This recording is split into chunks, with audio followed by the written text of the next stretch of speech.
সর্বসাকুল্যে 1.5 হাত। কয় হাত? শাশুড়ি দিছে পানি আনতে, কলস হচ্ছে 1.25 হাত। কলসের কান্দা যেখানে ঠেকছে, বামন বউয়ের নাক সেখানে ঠেকছে। পানি ভরতেছে, কদ্দুর পানিগুলো দেখতে বারবার উকি দেয়, নাক ফুলটা ছুটে গেছে। 1.5 হাতের বউ 1.25 হাতের কলস হাত ভিতরে দিচ্ছে, নাক ফুল খুঁজতেছে। এটা কতদিন লাগবে তলায় হাত যেতে? শাশুড়ি ডাক দিচ্ছে, বৌমা দেরি কেন?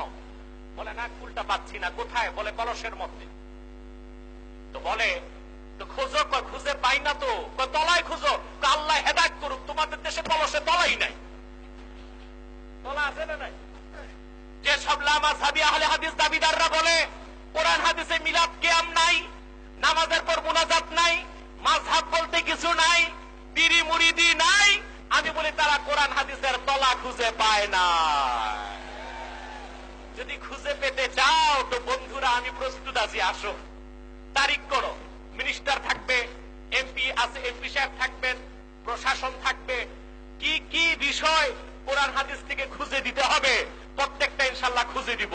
তারপরও এলাকার মধ্যে সুন্নিয়তের বিরুদ্ধে, হানাফি মাযহাবের বিরুদ্ধে, মুহাদ্দিসদের বিরুদ্ধে, হক্কানি পীর মাশায়েখদের বিরুদ্ধে লামাযহাবীদের একটি এজেন্ডাকে বাস্তবায়ন করতে দেওয়া হবে না। না না, রাজি আছে?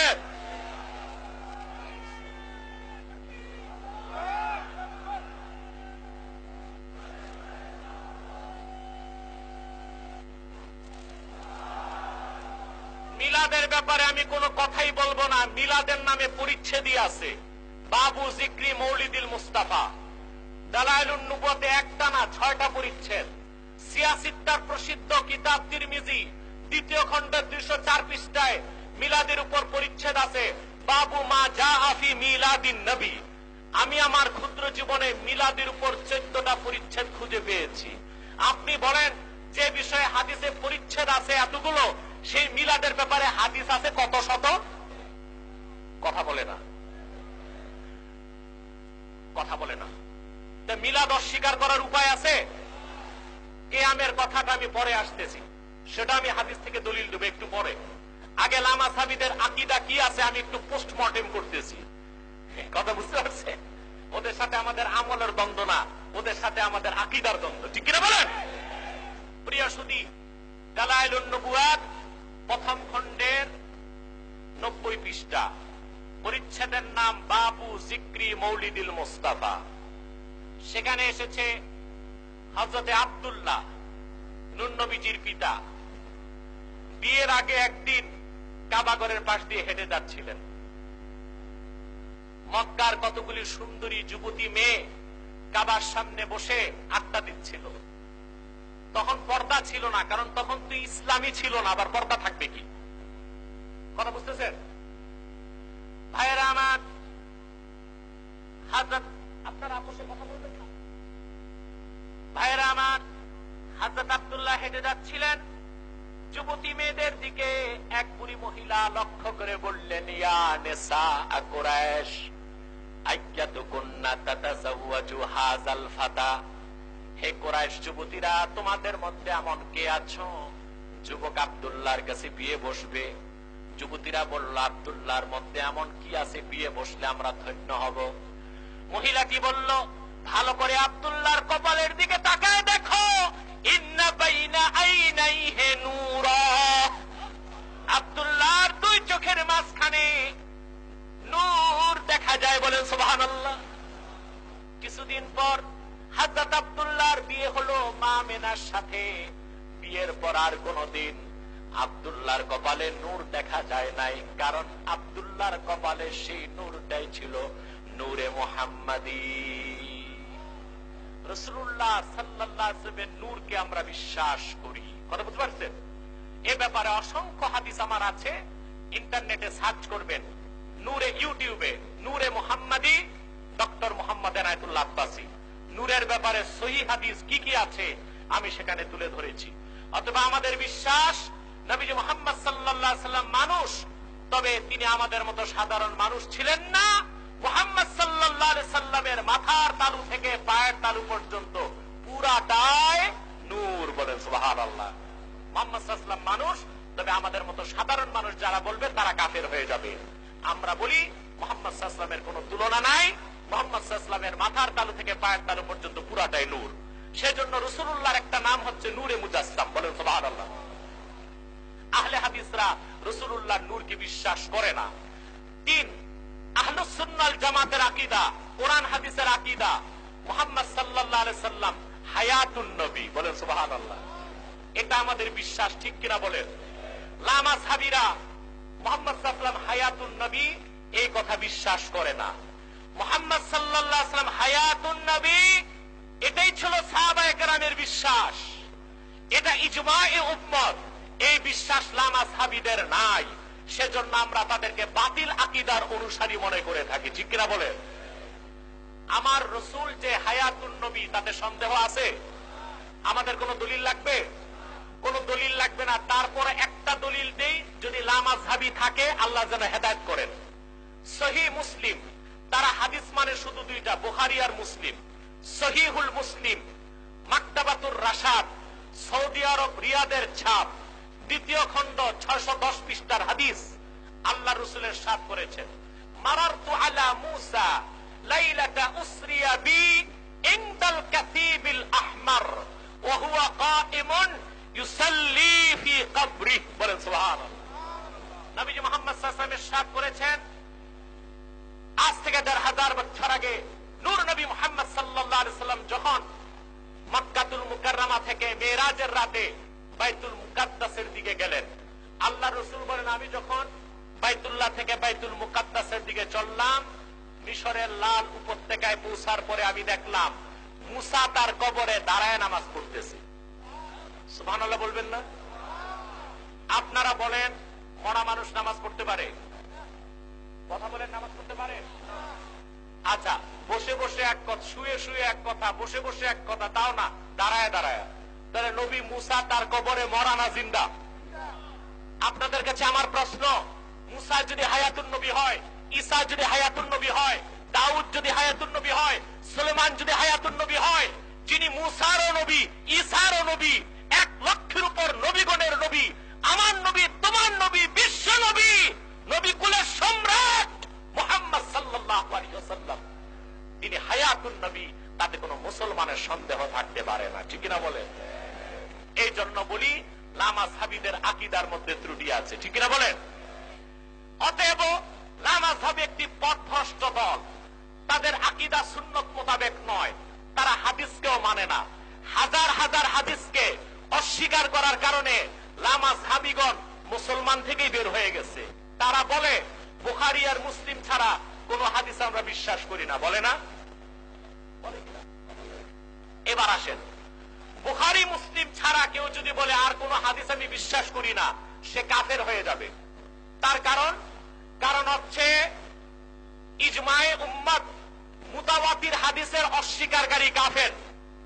দুনিয়ার সমস্ত মুহাদ্দিস একমত, ইবনে মাজাহ হাদিসের কিতাবে 19 খানা মুতাওয়াতির হাদিস আছে।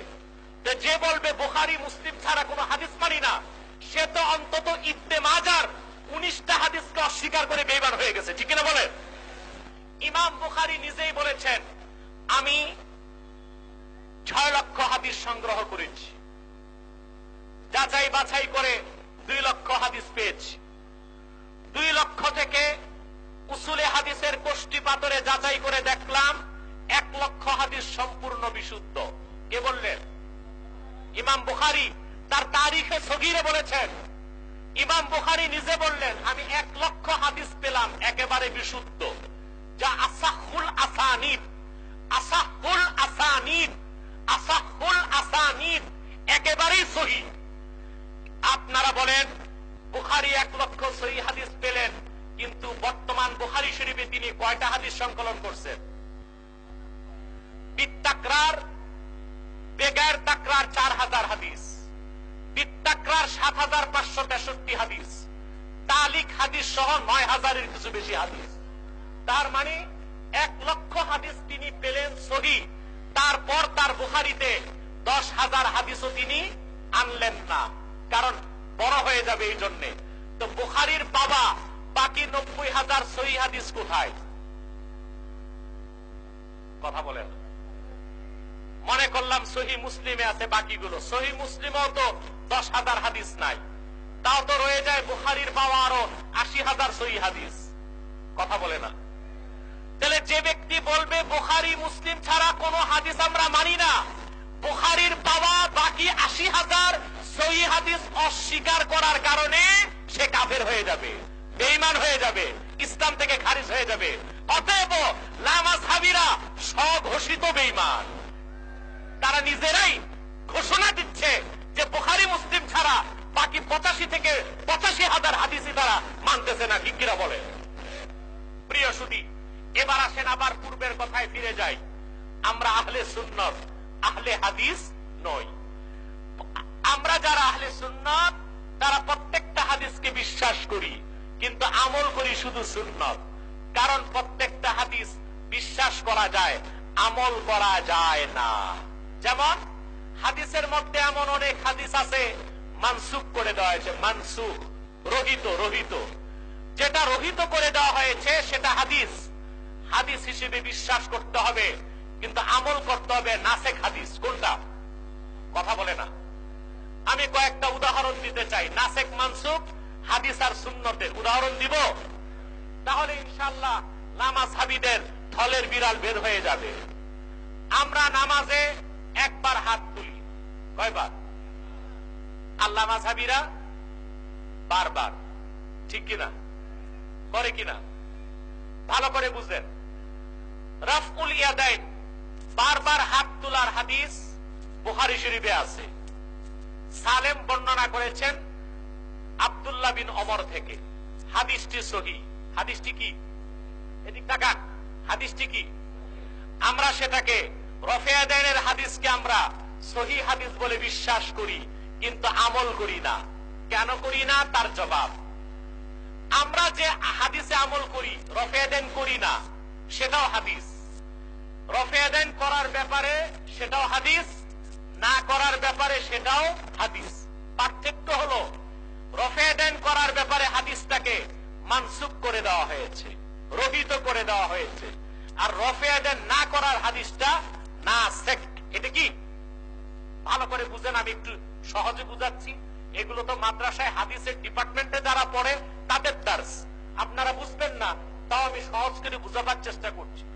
ইসলামের প্রাথমিক অবস্থায় আল্লাহ রাসূল নির্দেশ করেছিলেন, তোমরা নামাজে তাকবীর তাহরিমায় রুকুতে যাওয়ার আগে, রুকুতে উঠার পর, সিজদায় যাওয়ার আগে হাত উঠাও। কি করো? যখন আল্লাহ নির্দেশ করলেন ওয়াকুমু লিল্লাহি কানিতিন, তোমরা নামাজে ধীর স্থির চিত্তে দাঁড়াও, আল্লাহ রাসূল সাহাবায়ে কেরামকে ডাক দিয়ে বললেন, নামাজে একবার হাত তুলবা, বারবার আর হাত তোলার দরকার নাই। সুবহানাল্লাহ বলেন। হাত আর তোলার দরকার নাই। হাদিসটি বর্ণনা করেছেন আব্দুল্লাহ বিন আব্বাস। আব্দুল্লাহ বিন আব্বাস বলেন, আন আব্দুল্লাহ ইবনে আব্বাস রাদিয়াল্লাহু তাআলা আনহুমা আশারাতুন মান শাহিদা লাহুম রাসূলুল্লাহ সাল্লাল্লাহু আলাইহি ওয়াসাল্লাম মা কানু ইয়ারফাউনা আইদিয়াহুম ইল্লা ফি ইফতিতাহিস সালাহ। আব্দুল্লাহ বিন আব্বাস বর্ণনা করেন, সেই 10 জন মহান ব্যক্তি যাদের, যে 10 জনকে নবী মুহাম্মদ সাল্লাল্লাহু আলাইহি ওয়াসাল্লাম দুনিয়াতে বেহেশতের সুসংবাদ দিয়েছেন, সেই আশারায়ে মুবাশশারার 10 জনের পিছনে আমি নামাজ পড়েছি। তাদের কোনো একদিন একজনকে আমি তাকবীর তাহরিমা ছাড়া দ্বিতীয়বার হাত উঠাইতে দেখি নাই। আব্দুল্লাহ বিন আব্বাস বর্ণনা করলেন, আশারা মুবাশশারার 10 জনের পিছনে আমি নামাজ পড়ছি, আশারা মুবাশশারার একজনও তাকবীরে তাহরিমায় একবার হাত উঠানো ছাড়া দ্বিতীয়বার হাত উঠায় নাই। তাহলে রফে ইয়াদাইনের হাদিস বর্ণনা করলেন আব্দুল্লাহ ইবনে ওমর, আর হাত না তোলার হাদিস বর্ণনা করলেন আব্দুল্লাহ বিন আব্বাস। দোনোটাই সহিহ হাদিস। কোনটায় আমল করব? হাদিস হিসেবে দোনোটা বিশ্বাস করতে হবে, এখন আমল করবেন কোনটা? প্রশ্ন আসে কিনা?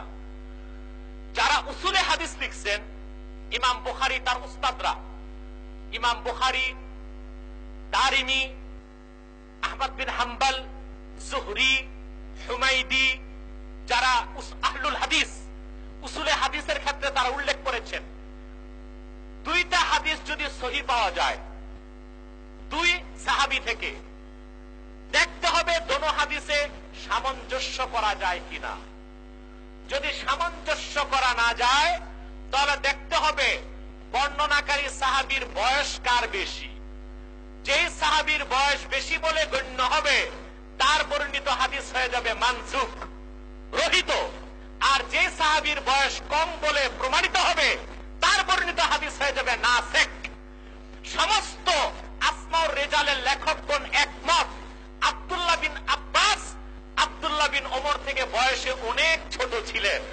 এজন্য আব্দুল্লাহ বিন ওমরের বর্ণিত রফেদানের হাদিস সহিহ হাদিস হওয়ার পরও এটা মানসুখ হয়ে গেছে। আব্দুল্লাহ বিন আব্বাস কর্তৃক বর্ণিত হাদিস নাসিখ হয়ে গেছে। দুটোটাই হাদিস, যেটা মানসুখ ওটা শুধু হাদিস, আর যেটা হাদিস নাসিখ ওটা হাদিস এবং সুন্নাত। এজন্য আমরা আহলে সুন্নাত, আমরা আহলে হাদিস নই। কথা বুঝতেছেন? কথা বুঝতেছেন? এবার আসেন, এই আহলে হাদিস সম্প্রদায় বুকের উপর হাত বাঁধে, আমরা হাত বাঁধি নাভির নিচ। কোথায়? আমরা হাত বাঁধি কোথায়? নাভির নিচে। ওরা হাত বাঁধে কোথায়? বুকের উপর। আমি আহলে হাদিস মৌলবী যদি থেকে থাকে 10 লাখ টাকার চ্যালেঞ্জ দিয়ে গেলাম, বুকের উপর হাত বাঁধার একটা সহিহ হাদিস তোমরা দেখাতে পারবে না। সহিহ ইবনে খুজাইমা থেকে তোমরা যে হাদিসটা বলো ওয়াইল ইবনে হুজুর বর্ণনা করেছেন, সেই হাদিসের ব্যাপারে তোমাদেরই বড় নেতা ইবনে তাইমিয়ার প্রধান ছাত্র ইবনুল কাইয়্যিম জৌজি স্পষ্ট লিখেছেন, ওয়াইল বিন হুজুর কর্তৃক বর্ণিত হাদিস সহ যত হাদিস এসেছে বুকের উপর হাত বাঁধার সবগুলো জয়ীফ, অধিকাংশই মওযু তথা বানোয়াট।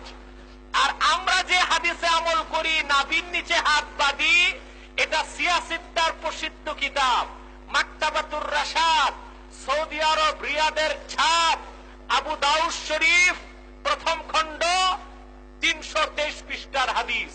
হযরত আলী থেকে এসেছে, ওয়া আন আলীন কাররামাল্লাহু ওয়াজহাহু ক্বালা ওয়া মিনাস সুন্নতি ওয়াদউল কাফফে আলাল কাফফে তাহতা সুররা।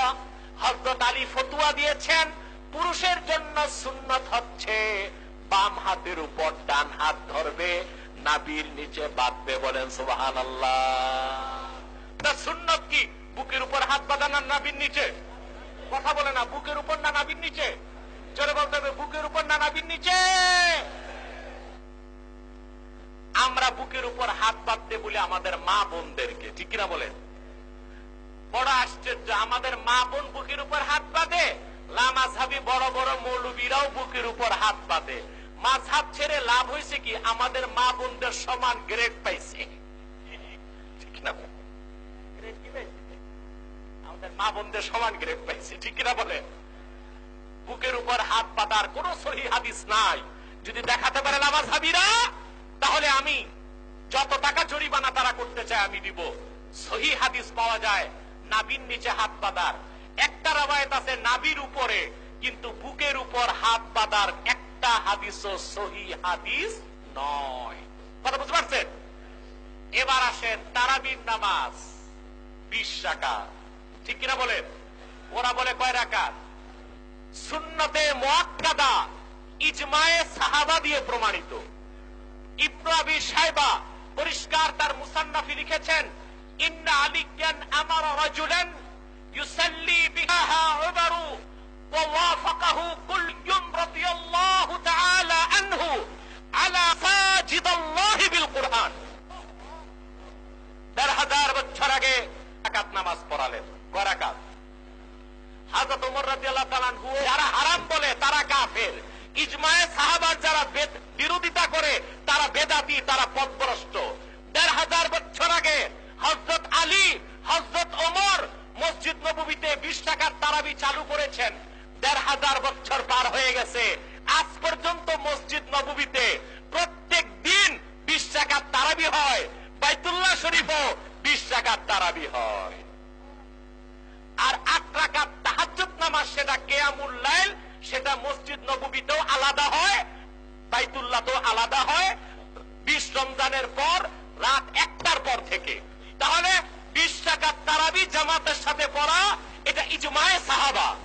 এবং নবীজি মুহাম্মদ সাল্লাল্লাহু আলাইহি ওয়াসাল্লাম 1500 বছর আগে একদিন 20 টাকার তারাবির নামাজ পড়েছেন, এটাও সহিহ হাদিস থেকে জানা যায়। পরবর্তীতে রাসূল করিম সাল্লাল্লাহু আলাইহি সাল্লাম আর দ্বিতীয় দিন 20 টাকার তারাবি পড়েন নাই সবাইকে নিয়ে। এই জন্য আল্লাহ যদি ফরজ করে দেন উম্মতের জন্য কঠিন হবে, এই জন্য রাসূল করিম সাল্লাল্লাহু আলাইহি সাল্লাম একদিন পড়েছেন সবাইকে নিয়ে, আর পড়েন নাই। হযরত ওমর এটা জানতেন, হযরত আলী এটা জানতেন যে আল্লাহ রাসূল 20 টাকার তারাবি চেয়েছেন। যেহেতু নবীজি মুহাম্মদ সাল্লাল্লাহু আলাইহি সাল্লাম দুনিয়া থেকে বিদায় নিয়ে রফিকে আলার কাছে চলে গেছেন, মুহাম্মদ সাল্লাল্লাহু আলাইহি ওয়াসাল্লামের দ্বীন পরিপূর্ণ হয়ে গেছে, ওহীর দরজা চিরতরে বন্ধ হয়ে গেছে। এখন আমরা 20 টাকা পড়লে আর কোনোদিন 20 টাকার তারাবি ফরজ হবে না, এটা সুন্নত সুন্নতই থাকবে। সেই থেকে 20 টাকার তারাবি সুন্নতে মুআক্কাদা মসজিদ নববীতে হযরত ওমর চালু করেছেন, হযরত আলী চালু করেছেন। 1500 বছর আগ থেকে আজ পর্যন্ত মসজিদ নববী মদিনাতুত তাইয়্যিবায়, মসজিদুল হারাম মক্কাতুল মুকাররমায়, মদিনা মুনাওয়ারায়, মক্কা মুকাররমায়, মসজিদ নববী সাল্লাল্লাহু আলাইহি সাল্লামে এবং আল্লাহর ঘর কাবায় প্রত্যেক রমজানে 20 টাকার তারাবি জামাতের সাথে হয়। এটা সুন্নতে মুআক্কাদা, সুন্নতে মুতাওয়ারিসা, ইজমায়ে সাহাবা, ইজমায়ে উম্মত। এটার অস্বীকারী, বিরোধিতাকারী আহলে হাদিসরা ভণ্ড, প্রতারক, বেদাতি, বেঈমান, পথভ্রষ্ট। মনে থাকবে? বিষয়গুলি স্পষ্ট হচ্ছে? কথা বলে না। এবার আসেন, বলে কোরআন হাদিসটা আমরাও পড়ি, মাযহাব মানার দরকার কি? বলে না? এই বিষয়ে দুইটা কথা বলবো, কথা বলে না। আহারে মাইকের যে অবস্থা, আমি ক্লান্ত হয়ে গেছি, আমি একটু রেস্ট নেব, একটু জিকির করবেন আপনারা। আমরা এই হাজার হাজার প্রিয় সুধী বলে মাযহাব মানার দরকার কি? মানা ওয়াজিব। মানা কি?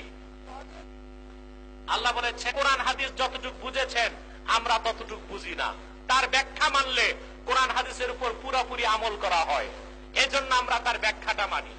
যেমন আমি একটা উদাহরণ দিচ্ছি, এখানে কোনো কলেজ আছে? আচ্ছা, এখানে একটা স্কুল আছে, স্কুল আছে, এটি স্কুল না? High school. এই স্কুলের ছাত্র আপনাদের মিনিস্টার, এই স্কুলের ছাত্র সভাপতি, ওই যে পাইলট সাহেব উনিও, অনেকে আছে স্কুলের ছাত্র। মনে করেন এই স্কুলে ক্লাস 10-এ পরীক্ষা হবে ফাইনাল, পি টেস্ট ধরেন, পি টেস্ট। ক্লাস 10-এ 100 ছাত্র পরীক্ষা দিবে। কত? ম্যাথামেটিক্স, অঙ্কে 100 ছাত্র পরীক্ষা দিবে, সাবজেক্ট হচ্ছে অঙ্ক। ক্যান্ডিডেট কত? সাবজেক্ট তো 100 না, একটা বিষয় 100 ছাত্র পরীক্ষা দিবে। রেজাল্ট যখন বের হবে, রেজাল্ট সবার এক রকম হবে না 100 রকম? কেউ হবে 1 নাম্বার, কেউ 2, কেউ 3, কেউ 4। 000 ডাব্বা মারবে যেটা, ওইটা হবে 100, ঠিক কিনা? এখন আপনারাই বলেন, একটাই সাবজেক্ট অঙ্কে 100 ছাত্র পরীক্ষা দিল, রেজাল্ট 100 হলো কেন? অঙ্ক সাবজেক্ট সবচেয়ে বেশি যে বুঝেছে সে হয়েছে 1 নাম্বার, তারপর যে বুঝেছে সে 2 নাম্বার, তারপর যে বুঝেছে সে 3 নাম্বার। নাদান, কোরআন হাদিস তুমি বুঝলেই পড়লেই বুঝবা না। ইমাম আজমও পড়ছেন, তুমিও পড়ো, দুইজনের বুঝ এক হবে না। ইমাম আজম সেই ব্যক্তি যিনি 4 জন সাহাবীর সাক্ষাৎ লাভ করছে। তোমরা যারে মানো ইমাম যাহাবী, তোমরা যারে মানো ইমাম যাহাবী, যিনি তাইমিয়ার ছাত্র, তাসকিরাতুল হুফাজের লেখক, নিজেই মানাকেবে আবি হানিফাতে লিখছেন ইমাম আজম আবু হানিফার জন্ম 80 হিজরিতে। 4 জন সাহাবীর সাক্ষাৎ লাভ করছেন। আনাস বিন মালিককে খেদমত করেছেন, ওযু করিয়েছেন। মেশকাতের সরা মেরকাতের মুকদ্দমায় এসেছে তিনি 8 জন সাহাবীর সাক্ষাৎ লাভ করছেন। 6 লক্ষ হাদিস তার সংগ্রহে ছিল, 50,000 হাদিস তার মুখস্থ ছিল। 4 জন সাহাবীর সাক্ষাৎ লাভ করছেন। কুফা যেখানে তার বাড়ি ছিল, 1200 তাবিঈনের মানসাবে হাদিসে যে হাদিস এবং ফিকহ শিখছেন। যে লোকটা ইসলামের কাছাকাছি যুগের 80 হিজরিতে জন্ম, নিজে একজন তাবেঈ, 4 জন সাহাবীর সাক্ষাৎ পেলেন, 6 লক্ষ হাদিস জমা করলেন, 50,000 হাদিস মুখস্থ করলেন, 1200 তাবিঈনের পিছনে দেখে দেখে নামাজ শিখলেন, পড়লেন। সেই লোকটা কোরআন হাদিস বেশি বুঝছেন না 1500 বছর পরে তুমি আদার ব্যাপারী, মরিচের ব্যাপারী, আন্ডার ব্যাপারী, রিকশাওয়ালা, ভ্যান গাড়িওয়ালা, কুষ্টিয়া বিশ্ববিদ্যালয়ে ঘুরান দিয়া, আসাদুল্লাহ গালেবের সোহবত দিয়া কোরআন হাদিস বেশি বুঝলা? কে বেশি বুঝছে? ইমাম আজম। এই জন্য আমরা তার ব্যাখ্যাটাকে নিরাপদ মনে করি, তার মাযহাবের অনুসরণ করি। তার বুঝ আর তোমাদের বুঝ কোনোদিন এক হইতে পারেন না। তুমি কোরআন হাদিস শিখছো তোমার উস্তাদের কাছে, ইমাম আজম কোরআন হাদিস শিখছেন রাসূলুল্লাহর সাহাবীগণের তাবিঈ যারা ছিল তাদের কাছে। অথবা তার শিক্ষা তোমার শিক্ষা, তার বুঝ তোমার বুঝ, তার মাসালা তোমার মাসালা কোনোদিন এক হতে পারে না। কারণ তিনি নবীজি মুহাম্মদ সাল্লাল্লাহু আলাইহি সাল্লামের সাহাবীগণের কাছে যে তাবিঈনগণ কোরআন হাদিস শিখেছেন তাদের কাছ থেকে কোরআন হাদিস শিখেছেন। ঠিক কিনা বলেন? প্রিয় সুধী, ইমাম আজমকে মানলে শিরক হবে। আমরা হানাফিরা মুশরিক, তো তোমরা ইবনে তাইমিয়াকে মানো কেন? ইমাম আজমের 1 ফোঁটা পেশাবের সমান ওজন তোমাদের তাইমিয়ার নাই, এই লোককে মানো কেন? এই লোকের ফাতাওয়া ইবনে তাইমিয়া বিনা দলিলে তোমরা মানতেছো, এটাও তো শিরক হয়। শুধু কি তাই, হজের যিনি খুতবা দিতেন আব্দুল্লাহ বিন বাস 2 চোখে কানা, ওনার ছেলে এখন যে খুতবা দেয় এই বেটাও 2 চোখে কানা। কানা ইবনু কানা, দাদা কি ছিল এটা আমি জানি না।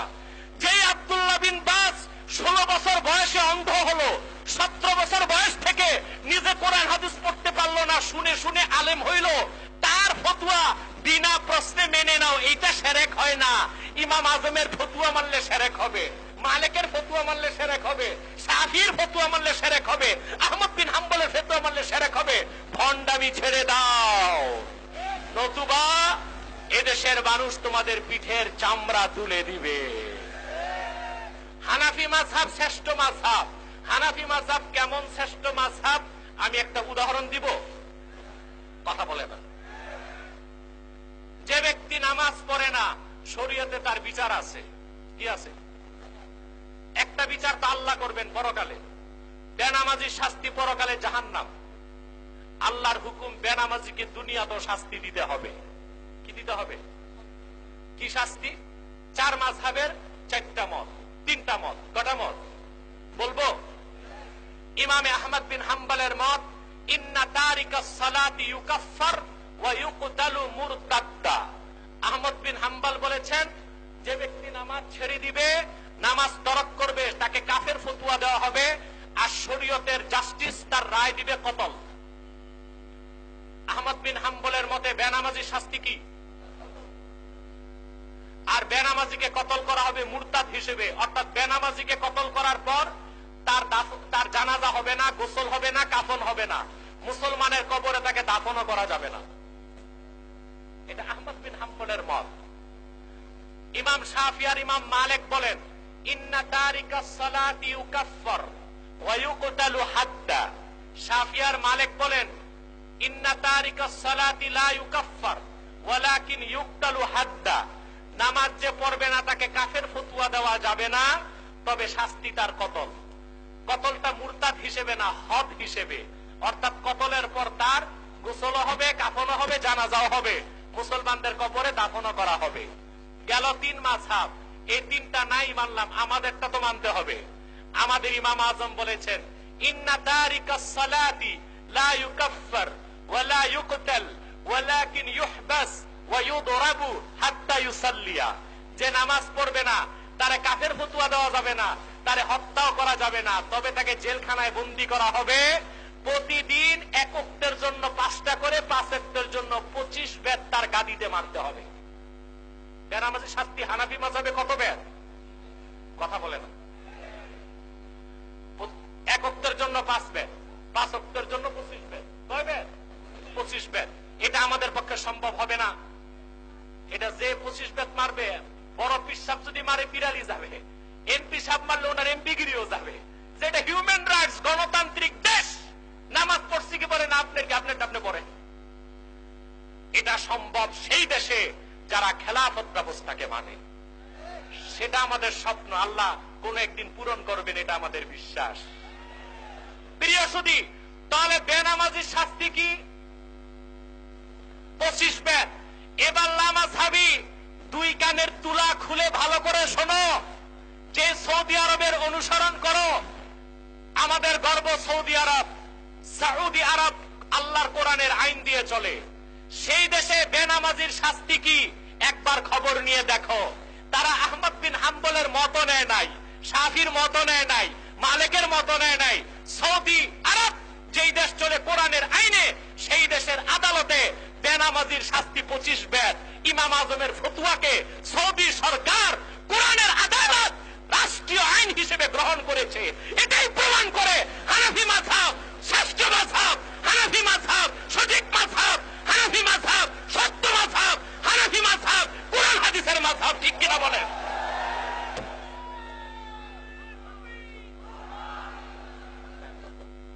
অতএব আমরা হানাফি, আমরা গর্ববোধ করি। যারা লামাযহাবী তাদের আকীদায় শিরক আছে, তাদের আকীদায় কুফর আছে। ঠিক কিনা বলেন? তাদেরই আরেক নাম ওহাবি। কিনা? আপনারা আসল ওহাবি চিনেন না। কওমি মাদ্রাসায় পড়লেই কোন ওহাবি, এটা একটা অপবাদ। যারা কওমিতে পড়ে সবাই ওহাবি না। তার মানে কি যারা আলিয়ায় পড়ে সব সুন্নি?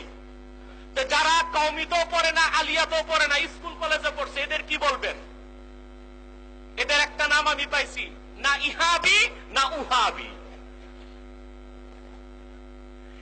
ওহাবি সুন্নির সম্পর্ক প্রতিষ্ঠানের সাথে নয়, ওহাবি সুন্নির সম্পর্ক আকীদার সাথে।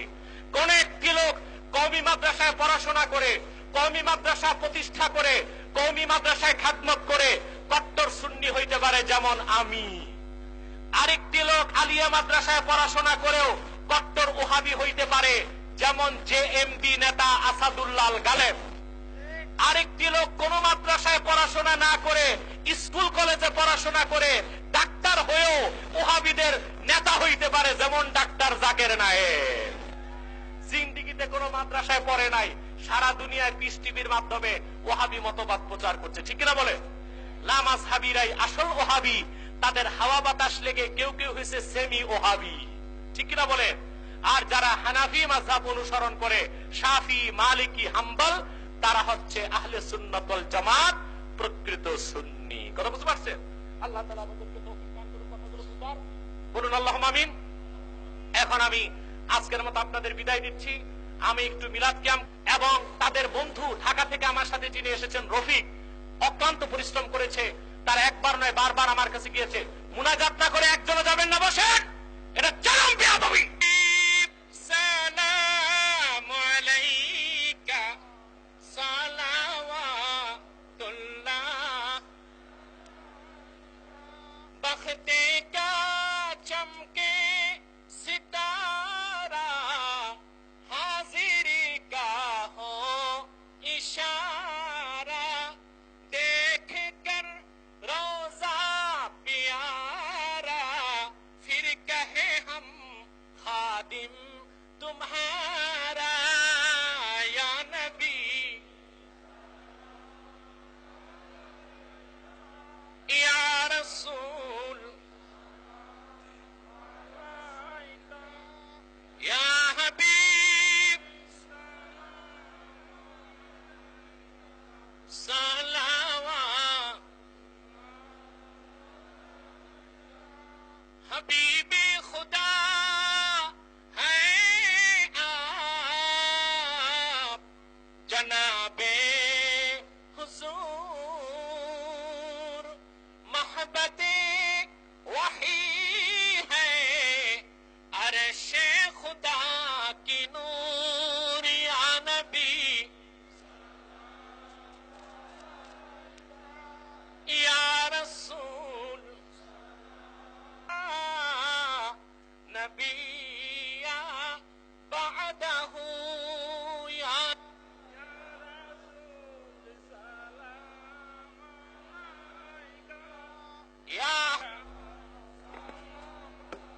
ইমান, ঠিক কিনা বলেন?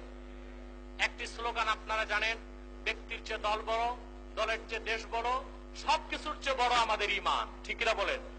ইমানের ক্ষেত্রে আমরা আপোষহীন থাকবো। সকল প্রকার কাফের মুশরিক আমরা যে যাই করি, আমরা রাসূলুল্লাহর উম্মত থেকে বহিষ্কার হয়ে কবরে যেতে চাই না, ঠিক কিনা বলেন? তাওরাত কিতাব পড়া বলছেন, এই উম্মত তোমাকে কেমনে দিব মুসা, এ তো আমার মাহবুব মুহাম্মদ সাল্লাল্লাহু আলাইহি ওয়াসাল্লাম। হাত্তা তামান্না মুসা, নবী হাত তুলে বললেন আল্লাহ তাহলে আমি মুসাকে ডাক দিয়া বললেন, রে মুসা, আকবার খামদের পূর্ব পাশের মিনারায় নামাবেন। শারহু ফিকহিল আকবর, দারুন নাফায়েস বৈরুত, লেবাননের ছাপ, এই কিতাবের 229 পৃষ্ঠায় আছে। সেখানে লেখা আছে, দামেস্কের জামে মসজিদে কিয়ামতের আগে দাজ্জাল বের হওয়ার পর ইমাম মাহদি দাঁড়ায় থাকবেন নামাজের অপেক্ষায়। আসরের নামাজের আজান হয়ে যাবে, একামত হয়ে যাবে, তিনি নামাজ শুরু করবেন না। লোকজন বলবেন নামাজ শুরু করেন না কেন? তিনি বলবেন আমার ভাই ঈসা এসেছেন, উনি আসলে একসাথে নামাজ পড়ব। মুসল্লিরা বের হয়ে বাইরে যাবেন, যে দেখবেন হযরত ঈসা রুহুল্লাহ পূর্ব পাশের মিনার দিয়ে নামতেছেন। ঈসা রুহুল্লাহ ভিতরে ঢুকবেন। ফিকার কি শারহু ফিকহিল আকবরে এসেছে, ফায়ুশিরুল মাহদি ইলা ঈসা ইবনে মারইয়াম বিত্তাকাদ্দুম। ইমাম মাহদি বলবেন, হুজুর ঈসা রুহুল্লাহ আপনি নামাজ পড়ান। ঈসা রুহুল্লাহ বলবেন যে না, একামত হয়েছে আপনার জন্য, নামাজ আপনি পড়াবেন। ফরজ নামাজের পর দোয়া করাকে যে হারাম বলবে সে কাফের, তার বউ তালাক। কারণ ফরজ নামাজের পর দোয়ার কথা সরাসরি আল্লাহর কোরআনে আছে। 30 পারা সূরাতুল ইনশিরা আল্লাহ বলেছেন, ওয়াইদা ফারাকতা ফানসাব। এই আয়াতের ব্যাখ্যায় 14 জন মুফাসসির, কয়জন? আমার দেখা, আরো থাকতে পারে। আব্দুল্লাহ বিন আব্বাস, হাসান আল বসরি, ওয়াহাব বিন মুনাব্বিহ, মুজাহিদ, সুদ্দি, ইবনু জারির আত-তাবারি, ইবনু আবি হাতেম, ফখরুদ্দিন রাজি, ইবনু কাসির, ইসমাইল হাক্কি, জালালউদ্দিন সুয়ুতি, ইমাম মাহমুদ আলুসি, 14 জন মুফাসসিরের এক তাফসীর। আমি ইমাম রাজি, ফখরুদ্দিন রাজি তাফসীর কবির 11তম খণ্ডে যা লিখছেন সেটা শোনাচ্ছি। ফাইদা ফারাকতা ফানসাব, ফাইদা ফারাকতা ইয়া মুহাম্মদ সাল্লাল্লাহু আলাইহি ওয়াসাল্লাম মিন সালাতিল মাকতুবা ফানসাব ফি দুআ ইলা রাব্বিক। আল্লাহ কোরআনে হুকুম করছেন, মুহাম্মদ সাল্লাল্লাহু আলাইহি ওয়াসাল্লাম আপনি যখন ফরজ নামাজ থেকে ফারেগ হন তা আপনার রবের কাছে দোয়ায় নিয়োজিত হন। তা নামাজের পর দোয়া আছে না? না, এটা দলিল কোরআনেই আছে। কোথায় আছে? আর ফরজ নামাজের পর 1500 বছর আগে নূর নবীজি মুহাম্মদ সাল্লাল্লাহু আলাইহি ওয়াসাল্লাম দোয়া করেছেন। এই ব্যাপারে আমার চোখে এখন পর্যন্ত 70টা হাদিস পড়েছে, আরো থাকতে পারে। বুখারী, মুসলিম, সিয়াসিত্তার সবগুলো কিতাবে ফরজ নামাজের পর দোয়ার কথা আসছে। যেমন সহিহ মুসলিমে এসেছে, হযরত সাওবান মাওলা রাসূলুল্লাহ, আল্লাহর রাসূলের খাদেম সাওবান বর্ণনা করছেন যে আমি দেখেছি রাসূল করিম সাল্লাল্লাহু আলাইহি ওয়াসাল্লাম যখন ফরজ নামাজ থেকে ফারেগ হতেন তো এই দোয়া পড়তেন, লা ইলাহা ইল্লাল্লাহ ওয়াহদাহু লা শারীকা লাহ, লাহুল মুলকু ওয়া লাহুল হামদ, ইউহয়ী ওয়া ইউমীত ওয়া হুয়া আলা কুল্লি শাইইন কাদির। আল্লাহুম্মা লা মানিয়া লিমা আ'তাইতা ওয়া লা মু'তিয়া লিমা মানাতা ওয়া লা ইয়ানফাউ যাল জাদ্দ মিনকাল জাদ। সহিহ মুসলিমে স্পষ্ট এসেছে, হযরত সাওবান থেকে নবীজি মুহাম্মদ সাল্লাল্লাহু আলাইহি ওয়াসাল্লাম 1500 বছর আগে ফরজ নামাজের পরে এই দোয়া পড়তেন। তা নামাজের পর দোয়া আছে না নাই? সারাব্বিল আলামিন আল্লাহুম্মা রাব্বানা আতিনা ফিদ দুনিয়া হাসানাতাও ওয়া ফিল আখিরাতি হাসানাতাও ওয়া কিনা আযাবান নার। রব্বানা যালামনা আনফুসানা ওয়া ইল্লাম তাগফির লানা ওয়া তারহামনা লানাকুনান্না মিনাল খাসিরিন। তার দুটো হাতের বিনিময়ে আমাদের জীবনের সব গুনাহ রাশি তুমি মাফ করে দাও। আল্লাহ তাআলা হৃদয়ের গভীর থেকে দোয়া করি, আল্লাহ জান্নাতুল ফিরদাউসের টুকরা রওজা মুবারকে বিশ্রাম নিয়েছেন। আল্লাহ তাআলা জীবনে একবার তোমার হাবিব নবীজি মুহাম্মদ সাল্লাল্লাহু আলাইহি ওয়াসাল্লামের পবিত্র নূরের চরণ মুবারকে দরুদ ও সালামের হাদিয়া দেবার আগে আল্লাহ তুমি ডাক দিও না, একবার বা একাধিকবার যারা তোমার মুহাম্মদ সাল্লাল্লাহু আলাইহি ওয়াসাল্লামের পবিত্র নূরের চরণ মুবারকে একবার বা একাধিকবার যারা উপস্থিত হয়ে দরুদ ও সালাম জানাবার সৌভাগ্য লাভ করেছে আল্লাহ, যাদের জন্য আল্লাহ তুমি তাদের কপালখানা খুলে দাও। আল্লাহ তাআলা হৃদয়ের গভীর থেকে দোয়া করি আল্লাহ তোমার হাবিব নবীজি মুহাম্মদ সাল্লাল্লাহু আলাইহি ওয়াসাল্লামের নূরের চেহারা মুবারক স্বপ্নে একবার দেখে গো আল্লাহ, জান্নাত ওয়াজিব হবার আগে তুমি ডাকলামের নূরের চেহারা মুবারক স্বপ্নে দেখার সৌভাগ্য লাভ করেছে আল্লাহ। জীবনে বারবার দেখার জন্য তাদের কপালখানা আল্লাহ তুমি সোনার কপাল বানায় দাও। যারা ধন দিয়েছে আর যারা মন দিয়ে খেটেছে আল্লাহ সবার নাম, কারো নাম আমি নিব না, সবার নাম তুমি জানো। সকল ইমানদারের হালাল ধন আর পবিত্র মন তুমি কবুল করে নাও। আল্লাহ লাবলুর ছেলেটা খুব অসুস্থ আমি দেখেছি আল্লাহ, এরকম সন্তান বাবার বোঝা হয়ে থাকে আল্লাহ তুমি অসম্ভব কুদরতের মালিক আল্লাহ, তুমি এই মাহফিলের উসিলায় তার সন্তানটারে সুস্থ করে দাও আল্লাহ। আল্লাহ অসুস্থকে সুস্থ করে দাও, অভাবের অভাব দূর করে দাও আল্লাহ। আহলুস সুন্নাহ ওয়াল জামাতের ঘাঁটি বানায় দাও এলাকাকে আল্লাহ। সকল প্রকার কাফের মুশরিক রামবাম নাস্তিক বেঈমান আর ভণ্ড লামা সাবিদের চক্রান্ত থেকে এই মাটিকে তুমি হেফাজত করো আল্লাহ। এই সরল প্রাণ মুসলমানদের আকীদাকে তুমি আল্লাহ মাহফুজ রাখো আল্লাহ। আল্লাহ পর্দার আড়ালে অনেক মা বোন হাত তুলে বসে আছেন, তাদের মনে অনেক কষ্ট থাকে, লজ্জায় কারো কাছে বলে না, বাবার কাছে বলে না, মায়ের কাছে বলে না, স্বামীর কাছে বলতে পারে না, সন্তানের কাছেও বলে না, লজ্জায় মনের দুঃখ মনে লালন করে তিল তিল করে জীবনটা ক্ষয় করে দেয়। এরকম চক্ষু ভরা পানি আর আল্লাহ বুক ভরা ব্যথা নিয়ে যারা হাত তুলেছে ওই সব মা বোনের মনের সব দুঃখ কষ্ট দূর করে তাদের এক একজনকে এক একটি সোনার সংসার তুমি হাদিয়া করে দাও। ভাইরা আমার একটি মিনিট সময় ছেড়ে দিলাম, চক্ষুটা বলি নূর নবী আমার হযরত মুহাম্মদ সাল্লাল্লাহু আলাইহি ওয়াসাল্লামের ওসিলা ধরে আল্লাহর কাছে চান, যা চাইবেন তাই কবুল হয়ে যাবে। যদি পারো রে ভাইরা 2 ফোঁটা চোখের পানি সদকা করে দি।